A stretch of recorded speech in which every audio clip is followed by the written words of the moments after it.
Hi students, welcome to another Mr. Ness screencast. Today's aim is pros and cons of local and pop culture. And here are your objectives. There's only one. Pause the video, look these questions over, and get ready to take some notes. So far in this unit, I have talked about some benefits of local culture and some problems of pop culture.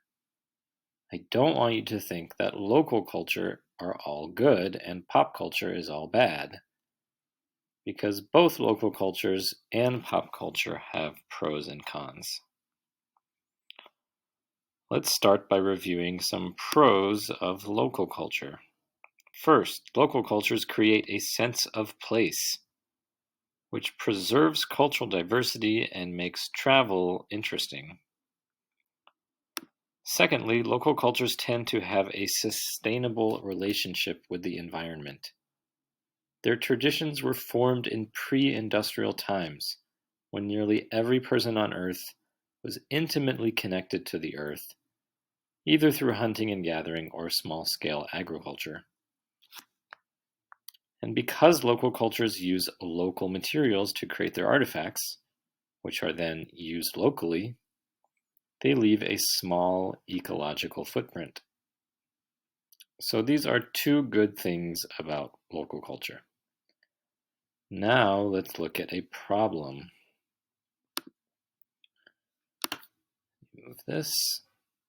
One major drawback of local cultures is that their beliefs and values are sometimes unjust. And because local cultures are rooted in tradition, their practitioners can be resistant to changing those values. Tradition can be helpful for creating a sense of meaning and stability in life, but it can also perpetuate behaviors that many people today would find objectionable. A good example is patriarchy, a system where men, not women, have the power to make decisions in society.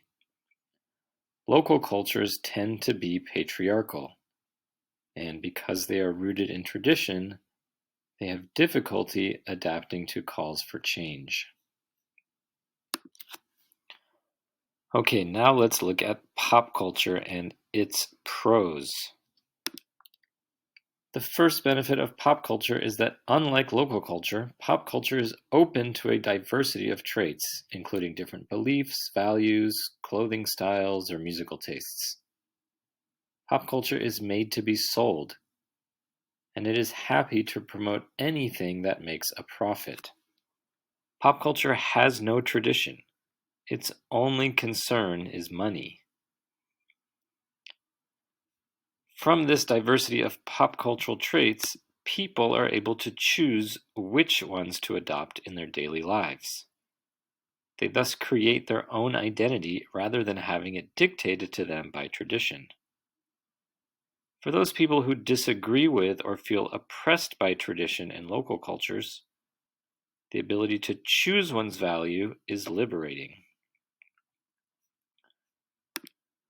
A related benefit of pop culture is that it creates traits that are shared by a large and diverse audience all over the globe.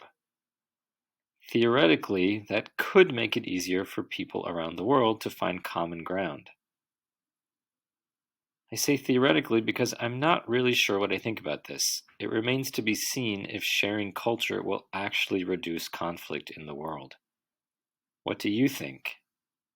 If someone in the US and someone in China both like Beyonce and Starbucks, will they be more likely to treat each other with kindness and respect? Curious what your answers are. All right, let's end by reviewing the problems of pop culture that you've already learned. The first is placelessness, which reduces cultural diversity and makes everywhere look the same, which can feel boring. The second is cultural imperialism, where the culture of more powerful countries replaces the culture of weaker ones.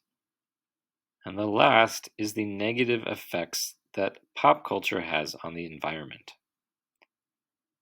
Pause the video and look over this table.